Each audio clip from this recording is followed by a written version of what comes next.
Hi there, it's Ur, co-founder and CEO of Legal Corporation, where we've been assisting thousands of people from over 100 countries to obtain their ITIN numbers for the last 6 years. Today I'll be explaining 3 different ways to obtaining an ITIN number from the IRS. People apply for ITIN for various of reasons, such as filing taxes as a non-resident or starting a new business with a US company in EIN. There are different of reasons for ITIN applications. The application process is quite straightforward in its logic. You need to fill out a form that's called W7. You need to fill it accurately, sign it, date it, and then ship it physically to the IRS, along with the necessary supporting documents with the reason of your application. The supporting documents can vary depending on the reason for applying. For example, if you're applying for tax filing purposes, you'll need to attach your tax file along with your application.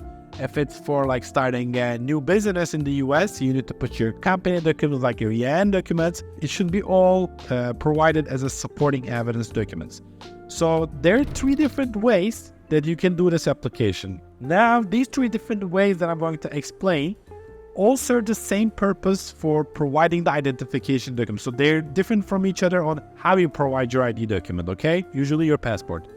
I will be going through how to fill out the W7 form, since you're not going to even need to worry about that at all. The first way is physically mail your original passport along with your application to the IRS. However, I strongly advise against this approach, whether you're applying from or within or outside of the US. We had a client who did this while he was visiting the US, and he faced difficulties getting the passport back since he needed to leave the country, and IRS was taking too long to do the ITIN, or sometimes your passport might get lost. I don't recommend it, okay? The second way involves notarizing your documents at the consulate or at the US embassy. But let me tell you that this process is also not very easy. I've experienced this personally when I was a student in China with the Chinese consulate in my country. It's not as simple as just shipping your passport or going to the consulate and getting it notarized. Before going there, this process involves multiple steps for the consulate to recognize the document.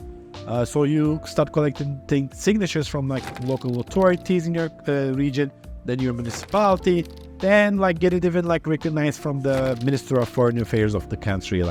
Trust me, this is also not an easy task and not an easy process to do. So in a nutshell, if you are not prepared to go through the consulate process or mail your passport to the IRS physically, obtaining an ITIN on your own can be quite challenging, or even not possible. Thankfully, we're fortunate to live in the right era where IRS realized and said, okay, these processes were impractical, and they introduced us the acceptance agents. Acceptance agents' main role is to accept a proper identification like a document scan.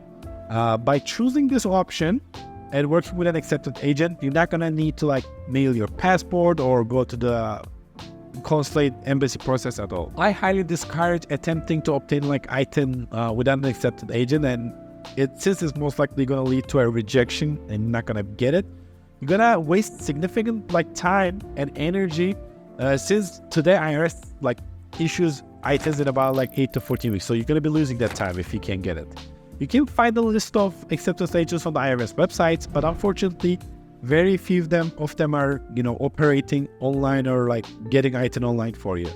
But at ITIN.com, we guarantee your ITIN, and we ensure the fastest possible time with the smoothest, straightforward process, all at the lowest possible market pricing. Unlike other ITIN providers who require to mail the signed W7 form to their US office, with the ITIN.com, the entire process is 100% online. This means you can avoid dealing with shipping and save both time and money. So go ahead to the ITIN.com, THEITN.com, and reach out to any of our representatives at the live chat of our website for more information. We may be even speaking your language, and we'll be more than happy to answer your questions and provide any information you need. Hope it made you understand how getting ITIN pretty much works.